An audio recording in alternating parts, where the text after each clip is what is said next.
A little bit of time with us today in looking at Adagio GridView, and today's session is the intermediate level session, which means that we're going to be sort of taking the next step in creating more customized features in your inquiries. We do presume that there's some previous knowledge in using Adagio GridView, so the pace will be a little bit quicker than in the introductory session. And certainly, you do have the opportunity of either rewatching the introductory previously recorded webinar if, in fact, this is the first time you've seen Adagio GridView before, after you see this, so things sort of make a little bit more sense.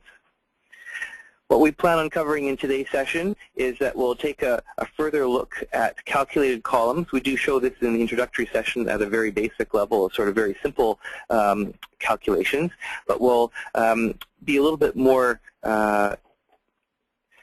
I guess, interesting as far as the specific types of things you might want to investigate in your data, a little bit more creative perhaps, and so identify some common formulas that you might potentially use that you could also use in filters as well as calculated columns, but just so that you can actually see the results, we'll put them in the calculated columns for us today. We'll show you some additional things that you can do with linking. Now, we do certainly mention this a little bit in the introductory session too, but on a basic level. But we'll show you some additional ways that you can link to add some more power to your workspaces in order to look for information in different ways. We'll look at something called sort sequences, a way that you can predefine ways that you sort your data, and so that when you either apply a filter or just want to simply quickly load a way that sorting selected records, you can do that very quickly. And we'll also show you a way to apply particular row formatting to your views, so that if there's particular information that you want to have show up with a different color or a different font, add a little bit of extra focus to certain things. So you might want to select a certain number of records, and then within that set show a smaller subset that has a very specific focus, or that's very important or interesting way that you can do that. And lastly, I will show you a couple of different ways, very briefly, on how you can actually load your workspaces rather than just simply loading the program and file open and load your views. Just a couple of different ways that you can more easily access this information, either from a specific desktop shortcut or from within one of your Adagio programs. So that's what we have in store for today. Why don't we just get right into the program so that we can take advantage of all of our time rather than just talking about it.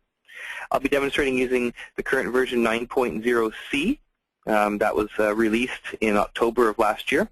And I'll be using Adagio order entry sample data, but certainly the things that we show will be equally applicable if you are interested in running Adagio GridView with your receivables or your ledger, your payables, or any of the other Adagio program data. Order entry just tends to have a lot of information that you can access in volume. So what we're going to do today is we're going to create one view and sort of work through all the different features that we want to demonstrate and build on top of our particular view and workspace. And because we loaded order entry sample data, I guess it makes it appropriate that we'll use the order entry table to build our view. I just clicked the new button on the toolbar, and just as a quick review, there's a three-step process for creating an inquiry. One is to select the module, which program and version, and depending on how long you've been running Adagio, you might have a certain list of tables. There's also a setting, and maybe I'll just go back to it here, in the Edit Defaults, that you can either choose to show all of the tables that you have, or perhaps just show the ones that you've got in your data directory. So if you've been using Adagio for some time and you won't have to wade through all of your tables to make sure that you select the right one and accidentally select the wrong one perhaps, what you can do is just unselect this Show All Tables option, and when you choose New, it will only show in this list here the versions of the programs that you're running in that directory. And so that's just a way of making it perhaps a bit easier to select the information that you want and not accidentally pick an older table. So the first step is to select the program, and the second step is to pick which specific table that you'd like to report from. And this is a place where a little bit of learning curve is necessary, knowing which table to select from. I should point out that Adagio GridView installs a utility called export data dictionary, or data dictionary exporter, sorry, .exe, and it's in the SoftTrack system directory. And what you can do is you can export all of the table listings and the field listings for a particular program, order entry or receivables or ledger, so that it will have one page or one tab in an Excel spreadsheet for each table that you see here, and all of the fields within each table. And so if you're just learning where things are stored in Adagio, it's a way that you can generate a spreadsheet, one per program, and have a field listing for the entire dictionary. And so that way, if you're not quite sure exactly where to find particular information, you've got a resource that you can access. Again, it's called a data dictionary exporter.exe, and this is stored in the SoftTrack system directory. So the second step of creating a grid view inquiry is to select which table that you want. You'll notice that all of the tables are here, and the most recently used table is at the top. If I scroll down to the very, very bottom of the list, you'll see that there are a few tables that have just OE without the slash in between, and it references more than one table. And these are what are known as composite tables. And so typically Adagio GridView views only have one database table per window. And as SoftTrack creates within the dictionary a few composite tables that adds two or more tables together. So you may want, for the example of order entry, to be able to have the header information of an order, the customer number, the order date, the document type, the expected ship date, the total order value. And at the same time, in the same window, have all of the details for your orders, the item number, the description, the quantity, the unit price. So you may want to have all of that information in one window. And in order to do that, you may choose to use predefined composite tables. So the purposes of today's session, I'm going to pick this particular table here that's called the OE order detail with the header file at the same time. So that's the combination of both files within one window. So when we select this, what you'll see is that all of the detail fields will be listed first. So you can see things like item number and description and all of the other information that's related to the detail file of order entry.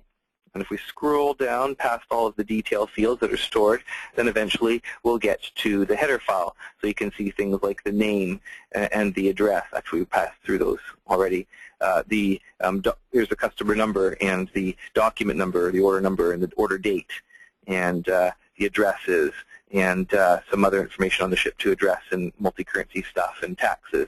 So you can see that the entire field selection list includes the details and the header. So I'm just going to pre-select a few fields that might be interesting on a particular inquiry related to outstanding orders, and you want to see what's on back order. And I'll be using the fields that I select for our composite table. So I'll need the customer number and the order number. Those are interesting things to know about outstanding orders. I'll also pick the order type, so we know that we're looking at either orders or invoices or credit notes, and the order date and the expected ship date. And what else do we want to pick here? And I think that's it for that. And then on the detail, we'll get the item number and the description, and we'll get the category of the item as well, just to see that. And we will also grab the, because we want to do outstanding orders, we'll need the line type as well. So we know that the difference between an item and a miscellaneous charge and a comment. We don't necessarily need to see all those on our particular report. We will also grab the quantity back orders and the unit price, so we know the value of all of those back orders. So we'll scroll down a little bit to get the unit price. And is that everything there? I think that's good for now. All right, just going through my list. Oh, actually, we need the salesperson as well. I forgot to grab that. You can always come back to this particular screen if you realize that you have selected some fields and you realize, oh, I hadn't selected everything that I wanted. You can always come back to this screen by editing the definition of the view or using the F4 shortcut key. So I'll just add this to the list. Okay. So now we've got a list of fields, and we can reorganize those as we desire. And then in the introductory session, we talk about the usages of all these fields. So I'm just going to turn off Save Without Data for now. And we'll come back to this filter in a little bit. Typically speaking, you might want to create a filter right away if you're about to do a report on a historical file or a transaction file that has tons of transactions, because you don't want to dump tens of thousands of records. That could take some time to automatically load. But for the purposes of sample data, there's typically not a lot of transactions or a lot of customers or items. It's pretty easy to demonstrate. You can also even create sample views on your sample data and then transfer them over to your live data if you wish, if you just want to play with something just to see if it works.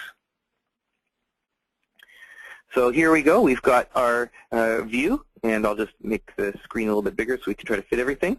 You can see that we can't quite fit everything. Something I like to do when I create views is, especially for fields where the text for the label, or the title, is a lot wider than the information it's going to display, what I like to do is I like to expand the height of the title, and then I can change the width of the column to fit the data, and then often the information will go along with it. You can also change the title. So backordered is a pretty long word. Maybe I can rename that title. So instead of quantity backordered, I can say quantity on back BO for backordered, and then that will fit a little bit better. And unit price, we'll squeeze that a little bit. And maybe instead of salesperson, because salesperson code's only 3 characters, maybe we'll just change that to SP. And we'll move that all the way over here. So there's some information, and now we can see what fits everything on one screen almost. And we can always change the description, maybe make it a little bit less wide, so now it all fits. So what we're going to do here is we're going to just start creating some calculated columns just to give you some creativity and some sorts of ways that you might choose to show information on the screen based on things you would like to see in a view that's not actually stored in the database. The first thing I like to do is grab a particular segment of a text. So in the case of the item number, perhaps your coding scheme, you might want to grab all the items and perhaps even summarized by, that involves a particular portion of an item number. So it could be the first 3 characters or the middle 3 characters or the last 3 characters. And perhaps within your item coding, there's particular purposes for the positionings of your text. And so what we're going to do is we're going to grab the first 3 characters of the item number and create a brand new column that represents that information. And then we're going to do something with that later on. So again, to create a brand new calculated column, you can either go to the Edit menu and choose Calculated Columns, or you can press the F8 shortcut key, or there's also a toolbar button that you can also use. And what we'll do is we'll create a title for this calculated column, and we'll call it category, because in fact the first 3 characters you can see also happens to be what the category code is for the item. And in order to identify a particular piece of text within a larger text, we'll have to use a formula in order to grab that information. All of the formulas that are available can be found in the functions drop-down when you create a calculated column or a filter or a named format or anything that uses the formula editor in Adagio GridView. Typically speaking, they're organized in a way that if you want to manipulate text, they'll be in a text subgrouping, or numbers, it's in the mathematical subgrouping, or if you want to do something with a date, it's in the date subgrouping. That's the typical way things are organized. So what we want to do is try to grab something with text, and we want to do is the leftmost or the first 3 characters. And so if we take a look at our list, we can see that there is in fact a function that's specifically set to grab the leftmost number of characters from a particular string. And so what we do is we apply the left function to a string, S, and then N represents the number of characters that we want. So what I can do is I can just double click on this to insert that into our formula area. And what's the string that we want to grab from? Well, we want to grab from the item number. And you can see that the fields that we've specifically selected are available here as a subset instead of having to wade through all the fields that are in the information for the table. So I just highlight my cursor before the comma and double-click item number. And then after the item number, we'll pick 3 we want the 3 characters to the left. And then when we say OK, New calculated columns are always added to the far right-hand side and are shown right justified. So if we want that left justified, we can do so, or middle justified, depending what we want.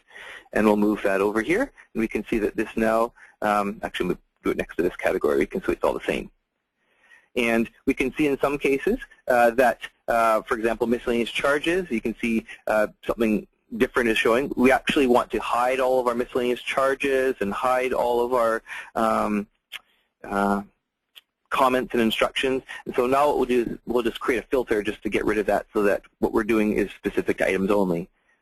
And we can see that based on our displayed columns, we are only interested in orders. We're not interested in invoices or credit notes. And we'd also be interested in just items. And you can see that when you have an item, the line type value is equal to R. And if it's a comment, it's something else. And if it's a miscellaneous charge, it's something else, or an instruction, it's something else. So let's just create a filter that just simply gets rid of all of the items or the details except for the R types, which are the items. And we'll show just orders only. We don't care about invoices or credit notes because, of course, you can't show back orders on that. So let's create a quick filter. And again, just as a review, you can grab edit filters from the edit menu or press F6 as a shortcut key. So, maybe I'll say items on orders. We'll give that a name. And we want to do 2 criteria. We want to ensure that the order type is equal to an O. And because order type is a string, we need to put our text in double quotes. We also want to have line type equals R. And because we want to match both criteria at the same time, not just one or the other, we need to combine them with an AND function. And I tend to put formulas like this just so it makes it a little bit more readable. Instead of having one long line and you're not quite sure how many brackets you have or how many commas you have, what I like to do is like to have a formula on the first, and then have my first criteria, then comma, and then the second criteria, and then the comma, and then the third one, and the fourth one if you have lots of them. And then when you're finally finished, then put the closing parenthesis. So this is a little bit easier to read, perhaps, than when you have one long line and you're not quite sure if you've got all your commas or your brackets set up. So when I add this filter, now we've got items on orders. So all of the items now have a line type of R, and we have the order type only equal to O. So now that we know that all of the information in our view is strictly in order and strictly line types, we don't really need these columns anymore. So what I can do is I can right-click and delete those columns since they're not really needed anymore. And since I know that my category has now been created in an inquiry and it matches what we have here, what I can do now is I can delete this other category field since I'm going to use my formula one that I just created. So here's an example of grabbing a particular piece of an item number. The next type of calculated column I'm going to do is going to remanipulate this item number that we have here to include the formatting segments.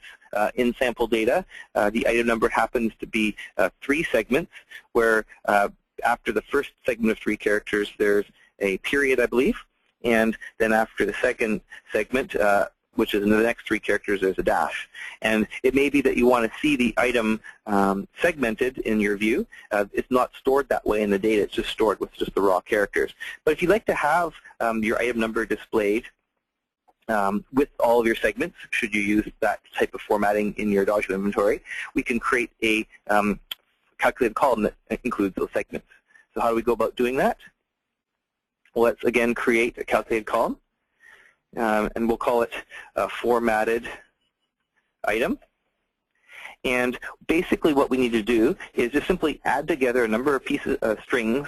So we get our first segment and then plus the segment separator, and then the next segment, and then the next segment separator, and so forth. So we've already done the first one, where we have a function where we take the text and grab the leftmost 3 characters of the item number. So let's just go back and get the item number. And then we have the leftmost 3 characters. Then to add another piece of text, you can do one of 2 things. We can either choose to use the concatenate function, which basically is concatenate and then a bunch of strings separated by commas. Or, and what I tend to do because it just seems a little bit easier, is I just simply use the ampersand character. And the ampersand means when I have two strings or two pieces of text, it will just simply put them next to each other. So we've got the first item number, or the first three characters of the item number. Then we want to put in a period, and because we want it to be text, we need to surround it in double quotes. So we just have a period in double quotes. And then we want the next three characters. Well, how do we pull text from the middle? Well, there's a function called mid, which basically means take a string, take a number of characters starting at a particular position. So we, again, want to do the middle of the item number. And we want to start at position 4. So we skip the first three characters. We start at position 4. And then we take the next three characters. And we want to add another piece of text. Well, what's the next segment separator? And the sample data, it happens to be a dash. And then finally, we want to take the last three characters. And just like you'd expect with a left function, similarly, there is a right function. So again, we want to take the rightmost characters from the item number, and we want to do 3. So again, adding pieces of text together, whether it's address fields or city and province or any text, you can simply take those strings and then use ampersands in order to add them together. So when I say OK to this, now we've got our formatted item number, and we'll just increase that and left justify it. So now we can see we've got our item codes with our segment identifiers, and perhaps that's a little bit more readable for you because it's what you're used to seeing when you're using Adagio. We don't need our item number anymore since we've got our nice new formatted item number, so let's just delete that column from our list. Now that we've done a little bit of work, why don't we save what we've got so far? This is something I like to do instead of working on it a lot and then realizing I didn't mean to go too much further. So I like to save things, and we'll save this as our demo quantity on back order in OE. You can make view names as long and as descriptive as you want, and you can certainly have spaces to make them more readable if you wish. So at this point now, we've created a new calculated column for the category, and we've created a new calculated column for formatting our item number. The next thing we might want to do is figure out what the value of our quantity on back order is. And maybe what we should do is see that for those orders that are not yet complete, there will be items that have a quantity on back order. And then since we also have our unit price, we can make a calculated column that multiplies these two together to get our extended back order price. This is not a value that's stored in the data. There's an extended price based on the quantity shipped for invoices. But there isn't something for the quantity on back order. So if you want to see this on your view to see your total value of orders once they're shipped based on the quantity back ordered, then you can choose to create an extended back ordered price calculated column. So again, press F8 or the edit menu and extended back order price. Oops, make sure I spell it right. And this is, again, a very simple type of calculation where we take our quantity on back order and multiply it by the unit price. And that one's pretty straightforward. And so we can see the ones that are on back order, there's a price. Whenever you create a new calculated column based on numbers, you can see that it didn't automatically put in a grand total.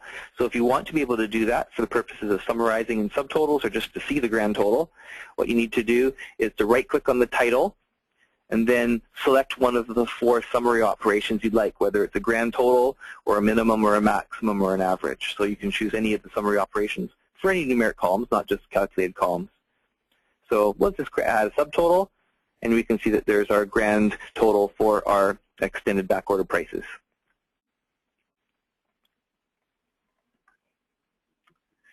The next calculated column I'd like to demonstrate is being able to do math with dates. Okay, you can find out the difference between 2 days by simply subtracting one date from another. An example of this might be, you can see we've got 2 days. We've got our order date and our expected ship date. And those are examples of 2 dates that are stored on orders. And you may just want to have a quick column that identifies the difference in days between these 2 dates. And so we can do that by creating a calculated column that simply says, I want to take what the later date is, the expected ship date, minus the order date. So it's just simply one date field minus another date field. So we'll call it days to ship. And you can also do this on, if instead of the expected ship date, you can do this on invoices. You can use the actual ship date if you want to actually track to see how many days it took to actually ship an order. And so you could use that for determining, how effective your shipping is, and are you hitting deadlines, are you hitting quotas, are you hitting targets. So there's a very simple date, and since days don't have fractions, we can get rid of the decimals. But we can also see here that there are some orders that don't even have an expected ship date on the header. It's an optional field. You don't have to fill it in. So you can see that in some cases, the days to ship is something that's a very big negative number. And we may want to protect against that in order not to skew our results. Maybe what we can do is we'll make this an average, so we can see the average days to ship, but let's get rid of those skewed results. So what we can do is we can further modify our days to ship and say if this expected ship date is blank, the way that you do that actually is because a date is actually stored as a number in the database. We'd say if the expected ship date is 0, then don't output anything. So again, to do an if a comparison to ensure, do a test to see before you actually do a calculation. If, open parentheses, what do you want to test for? If the expected ship date is equal to 0, this is the way that you test if a date field is blank in Adagio GridView. Actually, maybe what I'll do is I'll do not equal to 0. If it's not equal to 0, then go ahead and do this calculation that we see.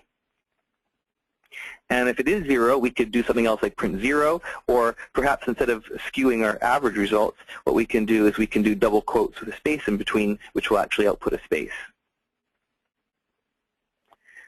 So this is a way of conditionally doing this calculation based on the results of the expected ship date. So when I do this, now we can see that our days to ship doesn't show up for those orders where we forgot to do the expected ship date. And if we go down to our bottom, we can see that our average looks a lot more interesting. And you can see that the average is in a pink font. That tells you it's not a subtotal. It's using a different summary operation. And we'll scrunch this up a little bit. The last calculated column before we move on to the next topic is, let's say that you've got a description field and you'd like to find text somewhere within there, and you're not quite sure if it's at the beginning or the end or somewhere in the middle, but you want to be able to identify items that's somewhere within this longer text, in this case a description field. For example, maybe we'll, since this is sample data and these are the first ones, let's look for all the items that contain the word bike. And you can see that there's the word bike in the middle of the item description, and here's one at the end. How do you go about finding the word bike somewhere within the description? You're not quite sure whether it's at the beginning or end or the middle. You want to do it so it doesn't really matter. The way to do that is to use a particular function called find. And let's just go ahead and create that formula. So new, so bike in description. So this is kind of like our bikes formula. And so basically what we do is we use a, I don't remember where I find it. Is it the text? Yeah, there it is, sorry. It's in the text field. So we want to find one piece of text within another piece of text, and that's why we have S1 and S2. And N represents where you start searching. So if you wanted to, you can say, I want to find bike, but as long as it's not in the first 10 characters. So you can actually set that a way to search. If you want to search the entire description, then you just use N equal to 1. So how do we go about doing this? what we want to do is to find the text bike in the description, the selected fields in the description, and start searching at field position 1. Okay. And what will be the result is that if it's found anywhere, the result of the find function will represent the character where it's found first. So we can see that bike was found at position 18 here. So the B is at the 18th character of the description. A bunch of other items that the word bike is in it. And then there's another one where it's found starting at found position B24. And there's another one at 18. And we can see it was found a few different places. So essentially, the results of, if the word bike is found somewhere in the description, the results of this formula will be something other than 0. And so then what you can do is you can create a filter that says if that results of the find function is something other than 0, that means it's found. And so what we can do then is we could choose to modify, or maybe what I'll do is I'll create a new filter.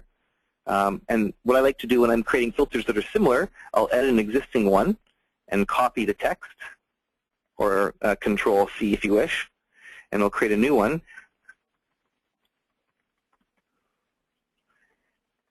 And take our results, and we have one more criteria.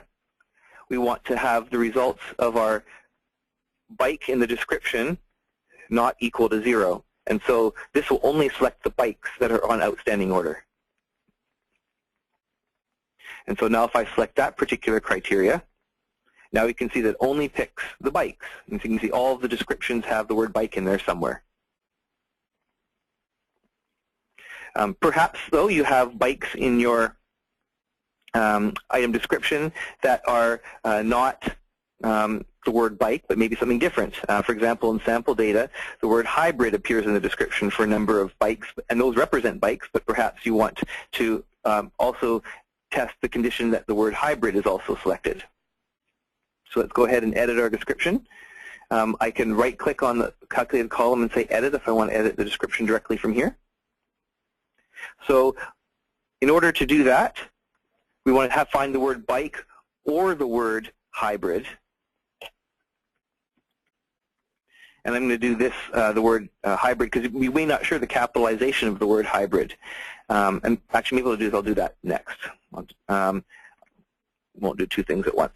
So we want to search for either bike or hybrid in the description. It doesn't matter that both are. And if that's what we want to do, then this is a situation where we would use the OR function. So if the word bike is found in the description or the word hybrid is found in the description, then select the record.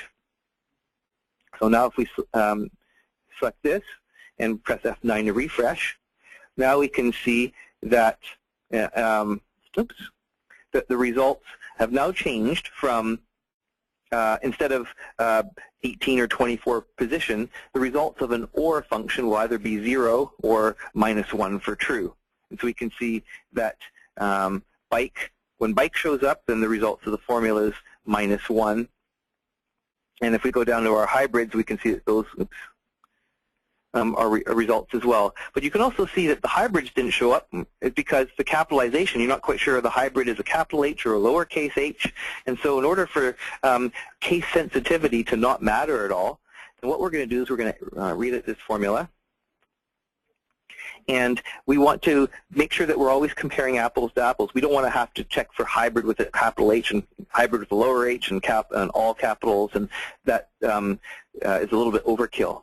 So what we're going to do is we're going to use a function that's text that will convert our description completely to uppercase. So there's an upper function that's able to do that.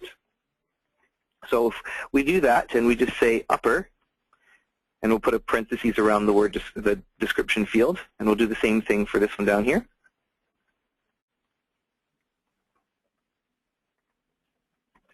And we'll make sure that this is fully uppercase as well too, bike and hybrid.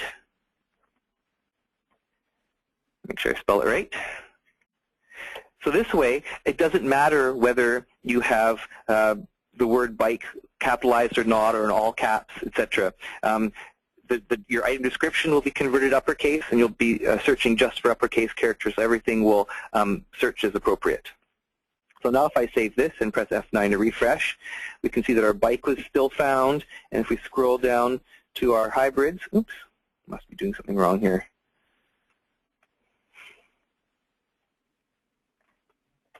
Let me just check my formula.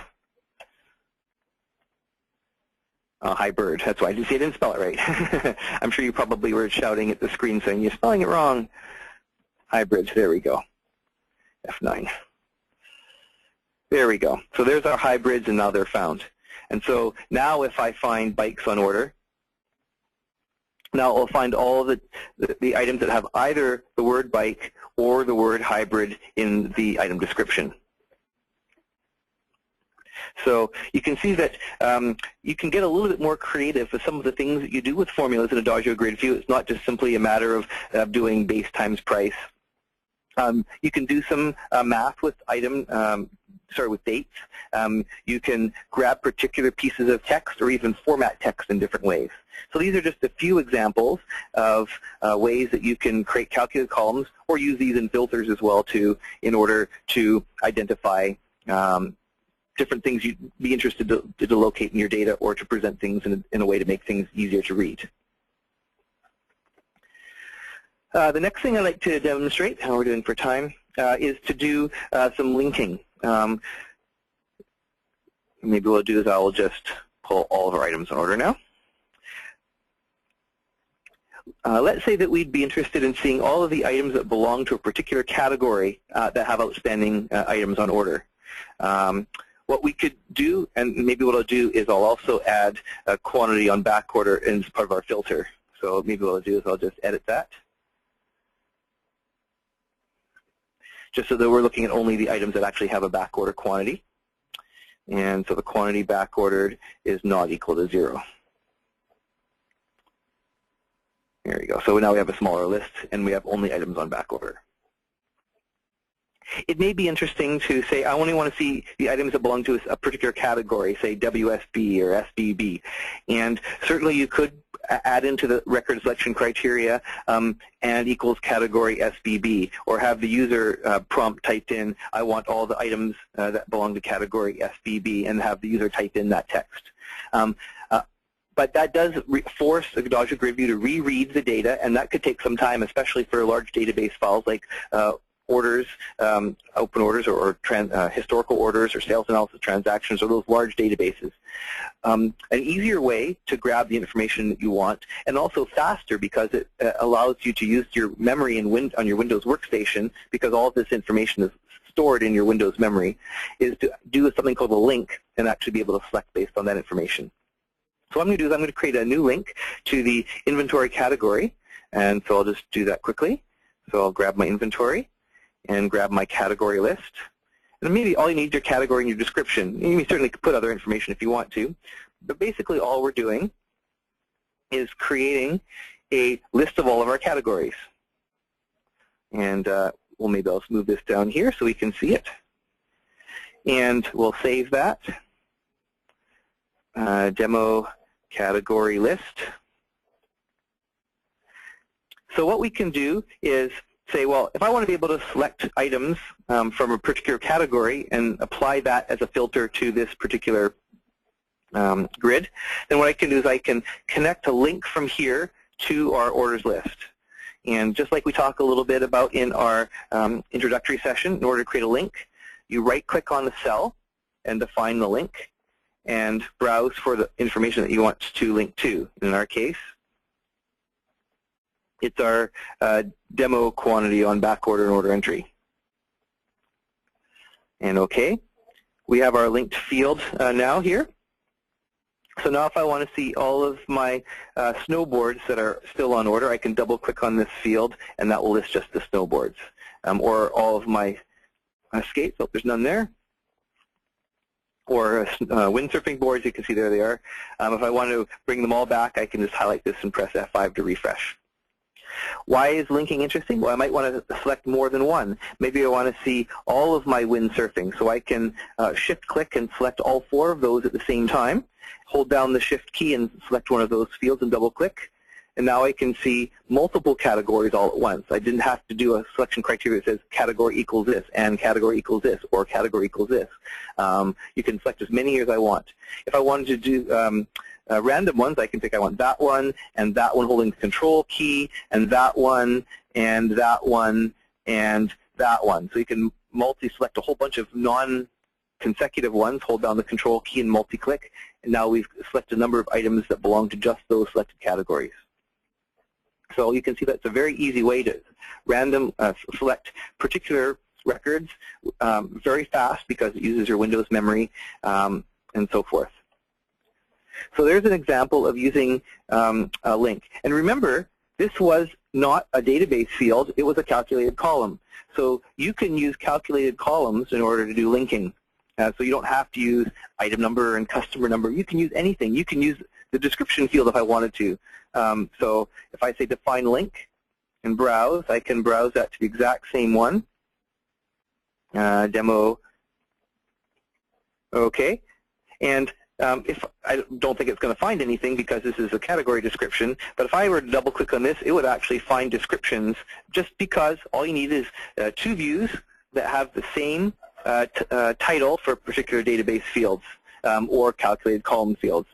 So in this particular case, description isn't a useful one, but you certainly can use descriptions or references to link 2 different files together. I'll just remove this link so I don't actually use it. If I want to remove a link, I just edit links, highlight it, and then delete the link. So you can see the red goes away.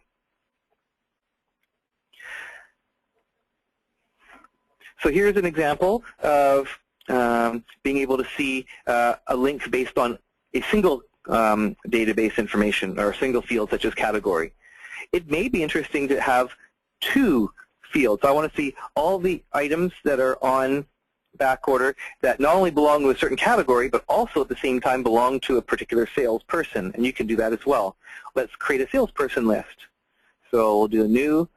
Salespersons are now stored in Adagio receivables, and if you weren't sure of that, then again you can use that data dictionary exporter to look where your salespersons are stored. So if I go down the list, we can see there's our salespersons. So I'll say OK to that.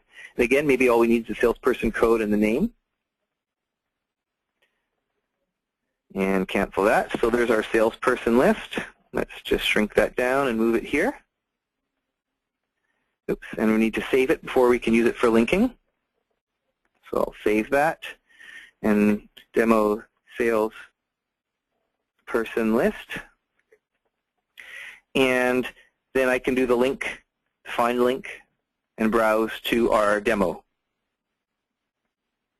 quantity. And there we go.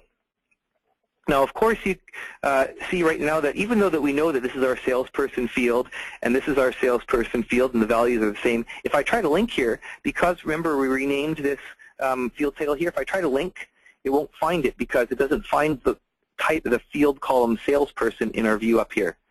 So what I need to do is I need to rename this to be exactly the same. Remember, the titles have to match in order for linking to work. So maybe save that. Now when I pick the particular information here, I'll pick, now it works. So now we've got a link of all of the outstanding orders that belong to a particular salesperson. This could be a very interesting view. If you're a salesperson, you want to see what's still outstanding based on sales that you've made.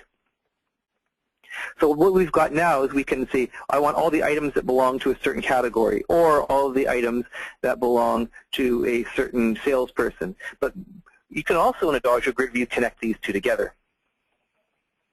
And the way to do that is to join the links together. The way to do that is now that we've got a particular view that has some transactions or some information, we've got 2 or more other views that link into it. In this case, the category list can be used to select orders, and the salesperson view can be used to select orders based on a link. Now that we've got that set up, the GridView recognizes that, and if it recognizes that, then when I right-click on the field, it will give me a new option here called Join. So I can connect the salesperson link to the link that comes from the demo category list. And I can do the same thing from the category side. there's a join, link it to the salesperson list. And so if I show this, now we can see that there's a tick mark that says it's selected. So how does this work now? If I want to see all the salespersons that belong to Rachel Doyle, and I just leave that select highlighted but not double-clicked, and then what I do is come over here and double-click the hybrid category. Now you can see that it selects only the salesperson RD and at the same time the category BH. Or if Rachel wants to see all my bikes for that one and that one and that one, you can multi-select over here and then double-click here and go in another direction. So now you can see Rachel's, the salesperson RD, and then the different categories. So you can multi-select on one side or both sides. If you want to multi-select over here, these 3 categories for either Rachel or Dale or Judy. There's another one, or Linda. So you can see that there's the selection of salespersons and the selection of categories. So joining is a very powerful way to automatically select information based on 2 or more categories. So you can even join 3 or 4 if you wanted to. It gets a little bit more complicated at that point, but certainly the possibility of doing that is you can also do not only category or salesperson, you can maybe have a territory and a customer or anything else that might be stored in the order entry file. And one last thing I'll do for linking, I see that we're running on time, is that you can also create something called a negative link. And so just to show you what that means, a negative link is all the records that don't meet a certain criteria. So right now, what I could do if I wanted to is I could select all of the salesperson codes and select the entire column, hold down the Shift key, and double-click. I'll highlight all the categories. So that shows all of the salesperson. This will show all of the orders that belong to a particular salesperson. Then what I could choose to do is I can reverse link back, define a link, and browse it to the demo salesperson list.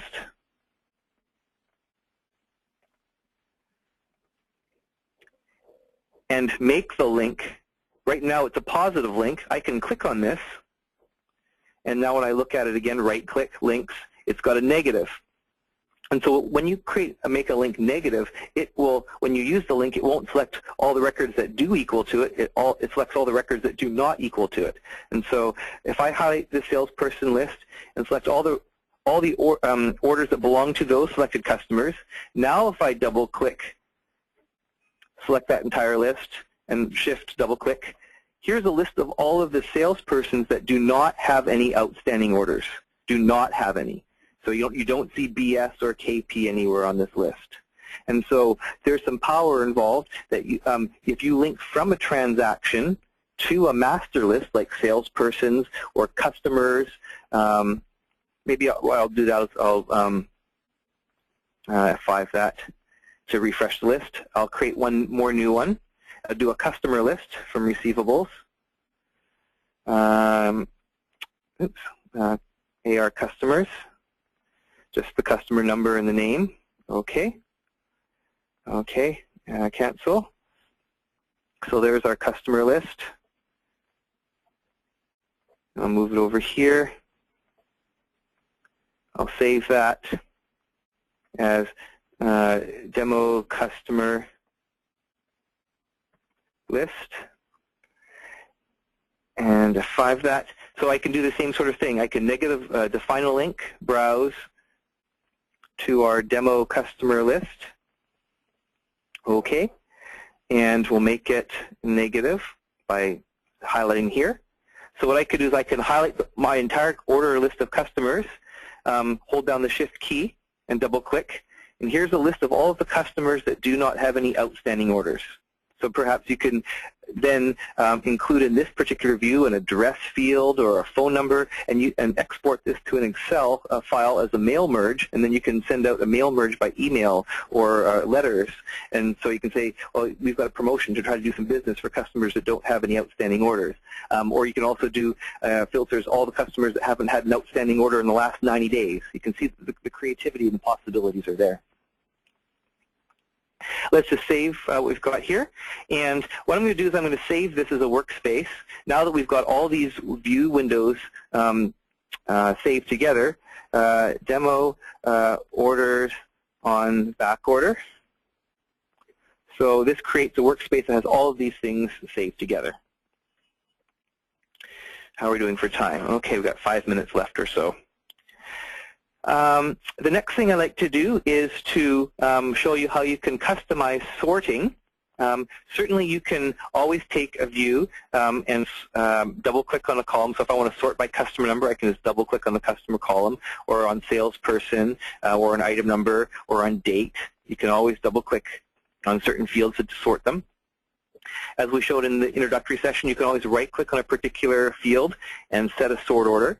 Or if you want to sort by multiple ones, maybe first by customer number, and then by order date, and then by item number. You can right-click and set sort order on multiple selected columns. But there's another way that you can sort as well, and you can make it specific to the filter that you have selected. So maybe when you have this bikes on order, you want it to be sorted by the customer number, but when you have items on order, maybe you want to have it sorted by the order number and then by the item number. So you can sort them different ways depending on the filter. And the way that you do that is from the Edit menu, you pick something called a sort sequence. And the sort sequence is specific to the columns that you have visible. You cannot sort a view by a non-selected field. You can also choose, as you can see, all of the different calculated columns. Those are available as well too. To give it a new name, I'll press the F2 key, which is the default Windows way to rename. So maybe we can say sort by customer number. And so basically what we do is click on the customer number, and you can either choose ascending or descending by right-clicking if you wish. So this field does sort number. So once I create this one, if I go into the filters, edit, filters, and pick my bikes on order and edit that, from here I can assign that sort sequence that I created. I'll just enable it, and then from the drop-down pick the one I just created. So now when I select that bikes on order filter, it is now sorted by customer number. You can see that the green arrows, the green line represents the sort order, and now it's by customer number. If we go back to the edit sort sequences, and let's say that we want to do a new one, I can right-click on there and say new sort sequence, and say that we want to sort first by the order number, and then by the formatted item number, and then by maybe the order date with the newest ones on the top, or sort date descending. So we can say F2, rename, sort by order, item, date. Enter a key to save that. Okay. So now if we go into our view, press F6 to edit our filters. Okay, oops, sorry, F6, edit. And then select our other sort sequence by order, item, date. So now when I select items on orders, it will now be sorted by order and by item number and by date. And that actually sorts it by leftmost columns. So we can see that typically orders, I guess order numbers will have the same date, so it probably is superfluous to have the order number and the order date on the same, because the order number will always have the same date, of course, because they're the same thing. But just an example of what you can potentially do by just selecting different fields. So you can attach a special way of sorting depending on which filter that you have selected, and so that's available in GridView. The last function that I wanted to show in the GridView program is how you can assign color formatting. So what you can do is right now we've got a list of all of, we've got a filter that shows just items on orders that have a back order quantity, but maybe you'd like to see all the ones that are due today that we said that we're going to be expected to ship today. So let's say that we want to have all of the orders that have an expected ship date of January 2nd, 2008 show up with a yellow format. So what we can do is first create that background from the Format menu and Styles. And so there's a number of predefined ones, or you can create your own as well too. So here's an example of one that's pre-created, highlight yellow, and it's important to note that there's no space in the name. And if I click on the change, what you'll see is that there's no special font assigned or a special bold or italic or a special size. But if you go to the color, it will add a yellow to the background of the cell. You can do things like change the font color or add a border above or below or align it a different way or choose a special formatting if you want to change the formatting of the date. So there's lots of different things you can do. If I wanted to create a new one, I'll go to Format Styles.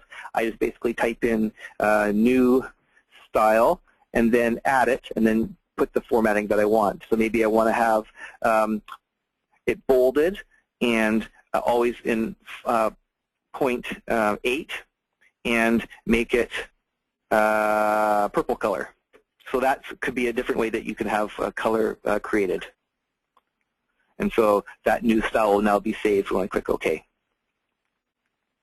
So let's say that we want to see all of the items that are on back order, and we said that have been expected to ship today. So we can select the, do a row format, especially based on this date field. So if we go to the Edit menu and Row Formats, or we can also get it the same place from Format and Row Formats, exactly the same.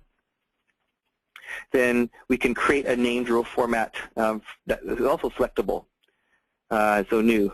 So we can say due today, or sorry, maybe I'll say not due, expected to ship today. And so the format will be, it's always a selection based on a comparison you're trying to do. Well, what do you want to do? If the expected ship date is equal to today, and there is a function, date function, specifically called today, then in double quotes, what format do we want to give to the cell? So highlight yellow in double quotes. Otherwise, don't do any formatting. So just 2 double quotes with no space in between. So I'll just verify that. Okay. And so if I say OK here, obviously today is February 2nd, not January 2nd, 2008. But what we can do, just to show this, is change the run date from the Edit menu. And we'll change that to January 2nd, 2008. Now when I press F9, oops. Oh, I also have to specify the particular row format by clicking on the toggle row format and pick the expected to ship today. So now we can see all of those that are shipped today. And then when tomorrow comes around, you reload January 3rd, then the different sets of orders would come up. So this is a way that you can highlight a specific subset of items within. Or maybe you want to highlight all of the orders that don't have an expected ship date. So again, we'll go back into the format, and we'll remove that one and do a new one. So we can say missing expected date, and maybe I'll make space in there. So again, what's the criteria? If expected ship date is equal to 0, remember that's what we check for a blank date, then why don't we do our new format that we did? Sorry, new style. Otherwise, don't do something. And I'm just going to copy all of this. Just I'm going to use it in a second. Copy. Okay. So now we can choose to pick the missing expected date. And if we go down the list, we can see that the ones that are missing now are highlighted in bold and with a purple font. You can also have both of them if you want. So if I go back to the row formats, new, so I can say both date formats. So we have our first one. If it's the ship date is 0, then do the new style and edit. I'll copy this one. So if the expected ship date is equal to 0, then do the new style. Else, instead of blank, we'll paste the other entire row format. So if it's not date, then check to see if the expected ship date is today, then do yellow. So you can nest those formats if you wish. So now when I select both dates, now we have our yellow ones there and our purple ones here. So you can nest the formats if you wish. So you're not stuck with just one, but if you wish to, you can have more than one. And they don't both have to be based on the same date field. You could have if the date is this, otherwise if the order number is this, or if the back, you can nest different field criteria if you wish. It will evaluate the first one, and if that one doesn't match, it will evaluate the second one, and so on. You can also assign these customized row formats to your filters as well. So if you want, say for your items on orders, you want to show just the ones that are today. So what we can do is we can go to our filters and edit and enable the row format. So we want to have just the ones that are expected to ship today. So when we say OK and F9, it will show just the expected to ship today, but not the one that is on there. Or if you want to edit the item, the bikes on order, edit and show both date formats. Okay, so when I pick bikes on order, we can see that the row format changes, and we can see the row formatting for some of those where they're missing expected ship dates. So you can really customize your layout and your view of what you're doing, and really glean a lot of interesting information, whether it's stored in your database or whether you need to do a calculated column or filters or linking or highlighting rows. So that's all I wanted to show within GridView. I'm just going to show a couple of PowerPoint slides just to show end off the session. And this is a quick way to show you how you can load workspaces either from your desktop or from within an Adagio program. So instead of having to open up GridView and then do File Open or File Open Workspace, here's a couple of ways that you can do it. The first thing you can do is you can add a specific workspace to your desktop as a shortcut.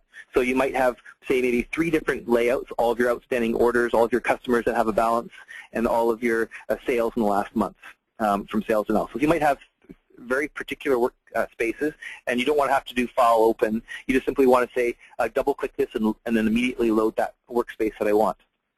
So what you can do is you can add a parameter to the shortcut and say, well, where is this workspace saved? And so when you use that shortcut, not only will it launch GridView, the program, but it will also load the workspace at the same time.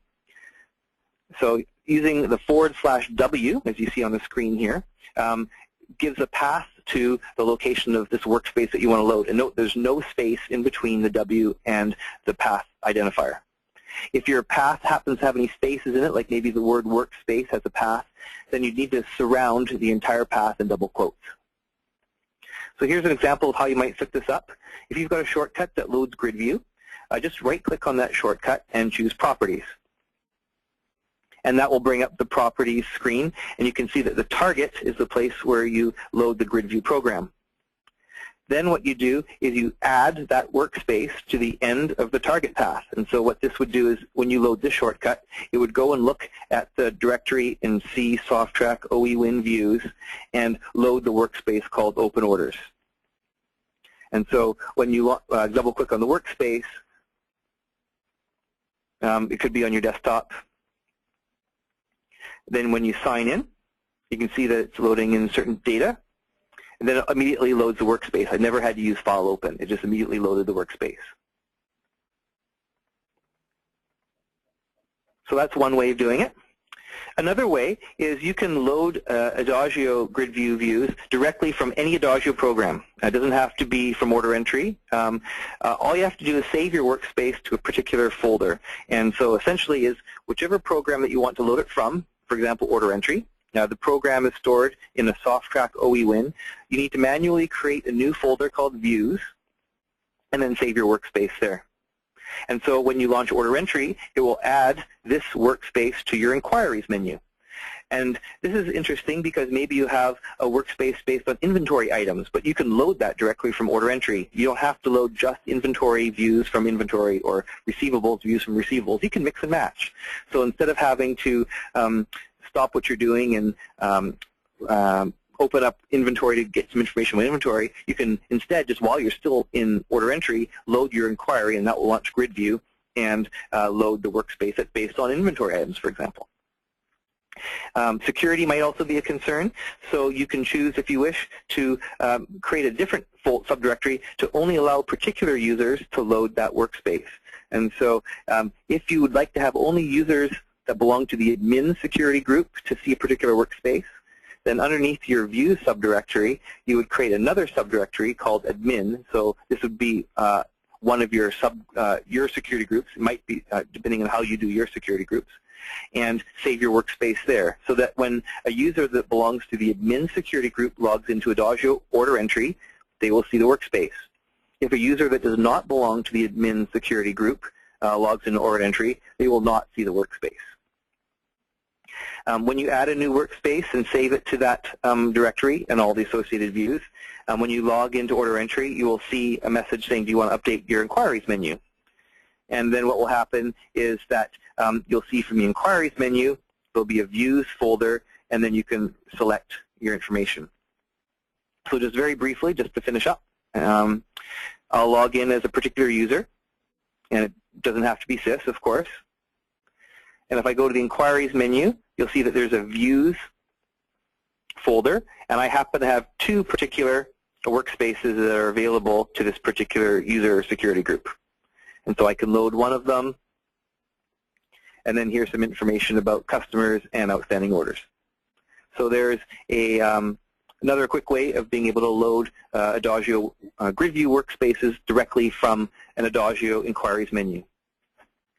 Oops, I guess I'll close this out.